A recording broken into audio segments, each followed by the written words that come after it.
It's always a good day to take a little animated side trip. Welcome to the Time Treadmill. I'm Ron. These are my sweaty thoughts about Doctor Who.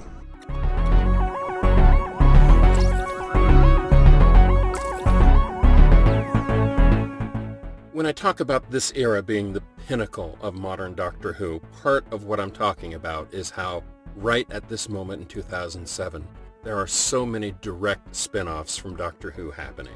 Between the main series, Torchwood, Sarah Jane Adventures, there were nearly 40 new episodes of Doctor Who content every year. And that hadn't happened since the 60s. Now, against all of that backdrop, there was one other spin-off that frequently gets forgotten, and that is The Infinite Quest, what I watched today. It was an animated series starring the 10th Doctor and Martha Jones. And it was serialized in 13 3.5-minute episodes, aired with Doctor Who Confidential each week after the new episode was aired. So this story, as it initially aired, was run in parallel with Series 3.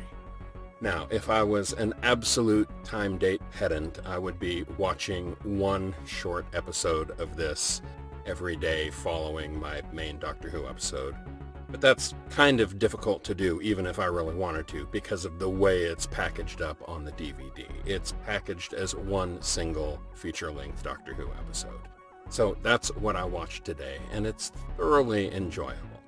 Now, I will grant you that because of the nature of how it was serialized, that means that there is a climax or a cliffhanger literally every 2.5 minutes, and that gets a little tiresome. Pacing-wise, it just kind of goes and goes and goes, because it wasn't really designed to be watched like this. It was designed to be consumed in bite-sized pieces, much like the serialized comics of yore, where each day in the newspaper you would get one new 3 or 4 panel strip for a story. That's really more the equivalent of this than a regular Doctor Who episode.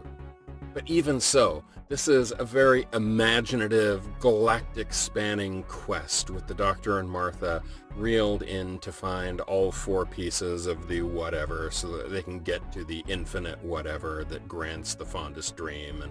And they're doing that to prevent the bad guy from getting his hands on it. And notably, the bad guy, Balthazar, is voiced by Anthony Stewart Head, who you probably best know as Giles from Buffy the Vampire Slayer. And of course, he was also the big bad in the second season story School Reunion that featured the return of Sarah Jane Smith.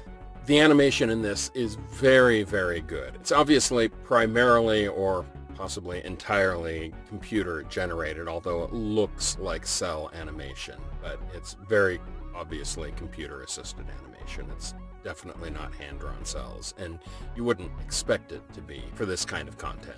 But it looks beautiful, and because it's all animated, that gives the show the freedom to have truly fantastical robots and alien creatures, giant insectoids and lizards, and just all kinds of great stuff. And yeah, sure, it's targeted directly at the children's audience, so there's not a lot of depth to the story, and there's quite a bit of painful, juvenile, pun-style humor.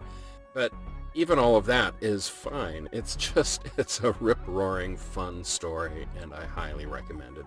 This is all collected up on a DVD called the Doctor Who Animation Collection that includes this, and Dreamland, and Shada, and Scream of the Shalka, and one other that I'm forgetting off the top of my head. But well worth picking up this disc if you want a little off-the-beaten-path Doctor Who fun. And honestly, after 2 days of really awful Dalek episodes, it's just so nice to have a fun story that's just a rip-roaring adventure and give me a little bit of a respite before I dive into the other worst story of this season, The Lazarus Experiment, which I can't put off any longer and I will get to tomorrow. I'll see you then.